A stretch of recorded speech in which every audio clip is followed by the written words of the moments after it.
Today we're talking about one of the most important and honestly the trickiest decisions every startup founder needs to make: pricing. Now, pricing is one of those levers that can either fuel your growth or completely stall your business. Price too low and you burn cash without ever getting profitable. Price too high and adoption just doesn't happen. I've worked with dozens of founders at Byldd, helping them launch MVPs and figuring out not just how to build the product, how to make money with it.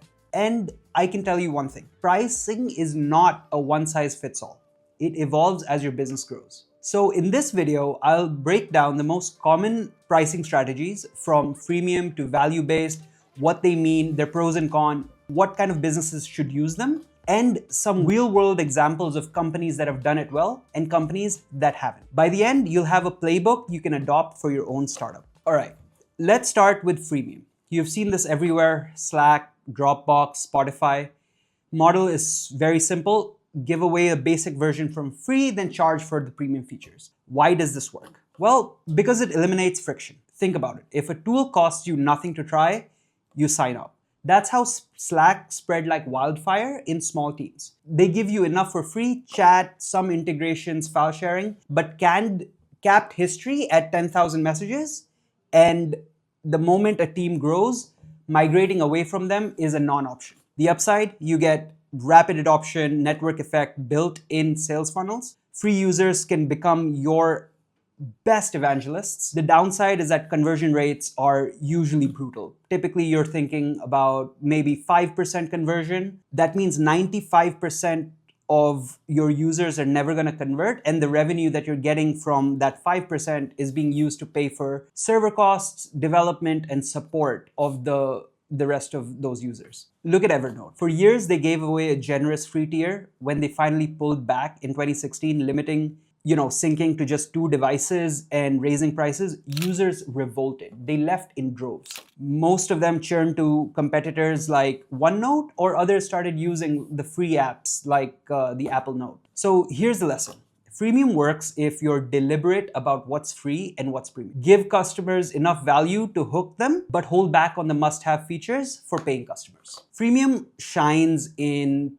product-led growth B2B SaaS companies and viral B2C startups, where individuals can get instant value solo, then naturally pull their team or org in, right? Think collaboration tools, storage, lightweight creation tools like Canva, products with a clear aha moment in minutes and strong network effect. If your product needs top-down sales, heavy setup, data migration before value is evident, freemium will not work well for you. The free tier fills up with hobbyists and they will never convert. Next up is tiered pricing. So typically that means basic, pro, enterprise. This is probably the most common SaaS model. It works because different customer segments have different needs. Freelancer might be fine paying $10 a month, Fortune 500 company a couple of $1,000s, and the biggest enterprises, a couple of hundreds of thousands of dollars. Tiered pricing lets you capture all of them. Dropbox is a great example. Free users get 2 GB a month, individuals upgrade to Plus, and businesses take the advanced or the enterprise tier. Zapier does something similar, where your plan scales with how many zaps you run. But here's the catch: too many tiers create confusion.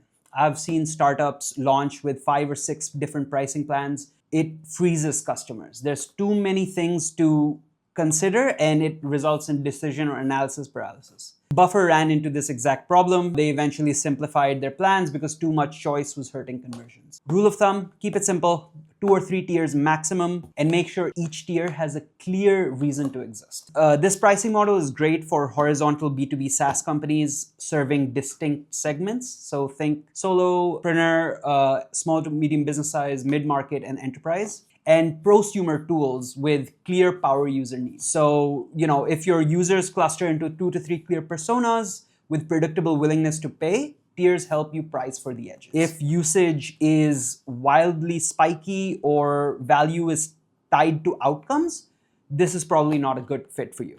Next is usage-based pricing.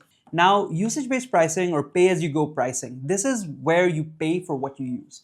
Think about Twilio, AWS, or email marketing programs where they charge you per email sent. The beauty of this model is fairness. A scrappy startup can start with a $10 bill, while an enterprise generating millions of API calls will pay significantly more. Your revenue scales with your customer success. So Twilio nailed this. They're charging just a couple of cents per message, and they made it really, really easy for developers to plug that software into their product. It allowed adoption with very little risk. And then as those apps grew, Twilio's revenue increased proportionately.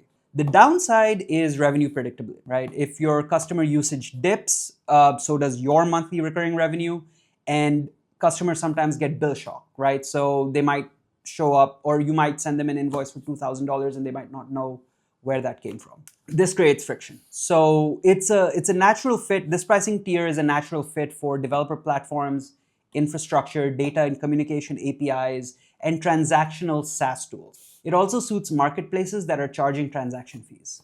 Next is flat rate pricing. So that means one plan, one price, everybody pays the same amount. This is the simplest strategy, and it can be really, really effective, especially early on. Basecamp is a great example, $99 a month, no matter how large your team is. Compared that to competitors charging per user, Basecamp positioned themselves as a predictable all-in-one option. This simplicity is great for marketing. Easy to communicate, easy for customers to budget, and it doesn't really matter if you end up undercharging big customers because the marginal cost of adding additional users is very low with software. However, if it's planned poorly, it breaks your economics. Remember MoviePass? Unlimited movies for $10 a month? Amazing for customers, but every heavy user was effectively bankrupting that business. Unsurprisingly, that company's collapsed. So flat rate works best when your costs are predictable and your customers' usage doesn't vary widely. I think this works best as a launch phase tactic, removes cognitive load, builds traction. Then you can graduate your startup into tiers once you see clear segments. Penetration pricing is when you deliberately set prices super low to grab market share fast. The idea is to get a lot of people hooked, then raise prices later. Netflix is the classic example here. They entered streaming with a dirt cheap $8 a month offer. It was unbeatable compared to cable companies. Once they dominated the market, they started slowly raising prices. Most users stayed on because they were already hooked. But penetration pricing is risky. MoviePass tried it too, but the problem is they had no idea how to make it sustainable. Same with Uber in the early days. They subsidized rides very heavily, but when prices went up, customers got really angry. So if you're playing this game, make sure you have a clear path to profitability. Cheap is a tactic, it's not a strategy, because there's always going to be someone cheaper. This kind of pricing tier is great for two-sided marketplaces and network effect plays, so social creator platforms, local services, where scale unlocks defensibility and future pricing power. Also useful for geographical expansion. So if you're going into a new city or entering a new category, don't use it if you lack a credible path to healthy unit economics once the promo ends. Now, on the flip side, there's free for life. Core product is free, full stop. Why do that? Nothing beats free when it comes to user adoption. Look at WhatsApp. They started out completely free and in no time scaled to billions of users worldwide. Same story with Gmail. When they launched in 2024 with 1 GB of free storage, it made Yahoo and Hotmail look like they were in the Stone Age. The big upside is obvious. Explosive adoption. Free removes every bit of friction from your sign-up process. It builds network effects fast. If everyone you know is on WhatsApp or Facebook, there's no reason for you not to join. And once you've got that massive user base, monetization can come in other forms. Typically data related, so either ads or directly selling user data. Robinhood did this brilliantly with free stock trading. They didn't make money, and they don't make money on commissions. They monetized order flow behind the scenes. That single word, free, completely disrupted the stock brokerage industry and forced incumbents to follow. But of course, there are trade-offs, right? Free doesn't always mean engaged users. People sign up and don't stick around. It is also very expensive to maintain. Servers, support, development, all of that costs money, and without direct revenue, you're burning cash until you get to a number of users that's valuable for advertisers. And here's the kicker. Once you train people to expect something for free, it's almost impossible to charge later. Look what happened again with Evernote when they tried tightening their free tier. People don't just complain, they're going to go and join your competitor because there's always somebody cheaper. So why use this strategy? It works if you're building a network effects platform. So social networks, messaging apps, marketplaces, or if you've got a database monetization plan, right? So that's either advertising or selling user data directly. Next is dynamic pricing. This is very common in marketplaces and transactional businesses. Prices are based on supply and demand. Think airlines, hotels, or Uber surge pricing. Dynamic pricing maximizes revenue. You charge more when demand is high. Uber surge is a textbook example. During rush hours, fares spike, which increases revenue, but also incentivizes more drivers to get out and get on the road. But the challenge is, of course, customer perception, right? Uber faced a lot of backlash for surge pricing during emergencies.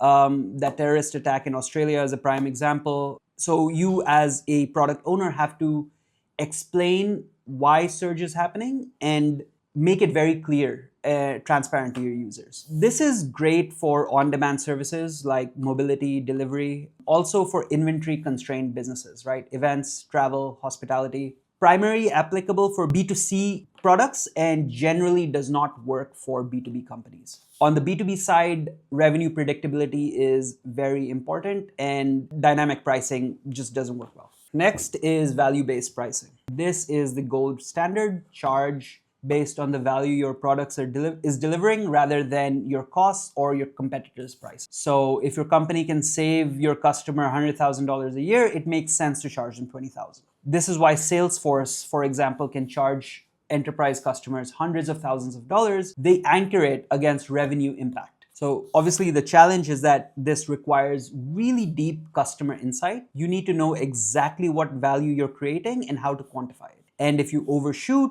thinking you're worth more than what customers believe, they're not going to buy. But when it works, it's one of the most profitable models and it allows you to get really big ticket sales. This is perfect for enterprise B2B, mission critical, vertical SaaS platforms where outcomes are measurable. You're thinking revenue operations, cybersecurity, fraud prevention, supply chain optimization, and so on. If your product materially moves a P&L line item and you can prove it, value-based is your moat. Pair this with tiers for segmentation. Finally, there's a wild card, pay what you want. Literally letting customers decide what they want to pay for your service or product. This can generate buzz. Radiohead famously released an album this way. Some paid nothing, some paid more than their normal price. Or Panera Bread tried doing this in cafes as well. Ultimately, I think it's risky, but it's a very interesting experiment to run. I'd say treat it as an experiment or a marketing tactic rather than a strategy. All right, so what pricing model is best? Honest answer is there's no single winner. It really depends on your product and your customer base. But the good thing is pricing isn't set in stone. Startups evolve. Many of them begin with freemium, then add tiers, or start with a flat rate and switch to usage-based as they scale. Often they're blending two or more pricing strategies as well. So it's your business. You can do whatever makes the most sense to you. The key thing is having really deep customer insights. So keep talking to your customers and know the value that you can deliver.